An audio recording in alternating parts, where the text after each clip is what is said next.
Giles Watling. Thank you, Madam Deputy Speaker. Firstly, I'd like to applaud the Ministers in His Majesty's Treasury. Sticking to electorally hard positions goes against the natural political grain, but doing so has halved inflation. The statement has done a great deal for every man, woman and child in Clacton and the wider nation. And despite this all-consuming effort to tame the tiger of inflation, which is working, we've still managed to protect the £78 million that is to be invested and is being invested in Clacton.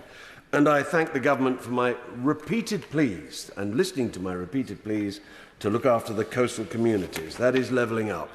There are a number of measures I welcome, but I do so in a cautious manner. But firstly, the pension triple lock. I welcome the fact that we've protected and fulfilled our manifesto pledge to keep it in place. I have fought for the last 3 months to keep our commitment to pensioners, and I'm thrilled the efforts won out in the end. I turn to tax relief for the English free ports, going from 5 to 10 years, with an additional £150 million investment opportunity fund. This potentially is great news for the Harwich Freeport. However, we do need serious connectivity issues to be dealt with in Clacton. If the people from Jaywick and Clacton don't see the benefit of this economic expansion, then I will regard the whole Freeport thing as a failure. Economic growth, particularly when backed by the state, cannot come without societal good.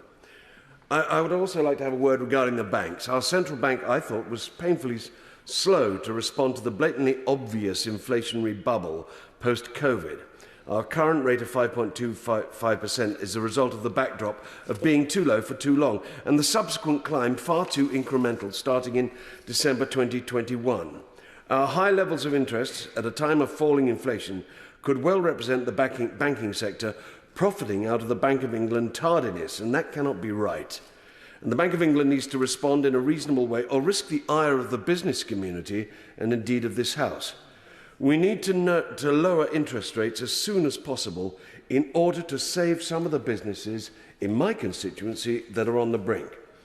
However, the bulk of my comments, Madam Deputy Speaker, come directly from and relate to our wonderful Sunshine Coast in Clacton. I reached out to a number of businesses and promised to be their voice directly to you, fulfilling my pledge to be Clacton's man in this place. And here's what they had to say. Gavin Smith of Headingham Chambers Buses, it's an amazing firm doing an amazing work, and I want to help them do better. They wanted me to tell the Treasury that the £2 billion development for zero-emission buses tech is absolutely great news, and they want to work with it. Of course, employers will welcome the NI cut to 2%, but there is this massive 25% corporation tax. This hits business hard, and the Cameron-Osborne years just referred to prove that lower and competitive taxes yield more for the Treasury due to the stimulus it gives to the investment of the private sector. We must return to this fact of life as we, all Conservatives, know it. However, Madam Deputy Speaker, there's one clear voice of concern from the Sunshine Coast, and it's a voice I support. The minimum wage increase, which is to $11.44, I think it's excellent for so many.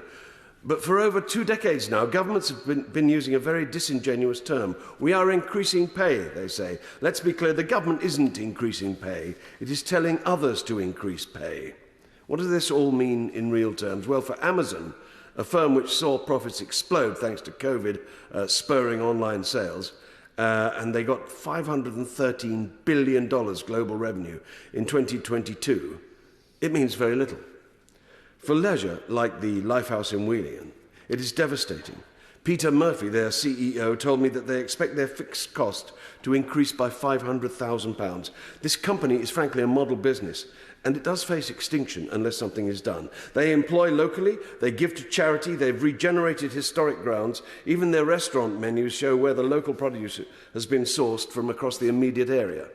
Hospitality and social care are the mainstay of our economy in Clacton. And these are not like the likes of Amazon, who measure profits in tens and hundreds of millions and billions, and they can pay more without a second thought. These businesses are high HR headcount and have to live with very tight margins. We need to protect them from increasing costs. In this day and age, to treat all private entities as if they have the same capacity, in my view, is madness. These mandates should be like tax on profit. They should fall heavier depending on the broadness of the shoulders.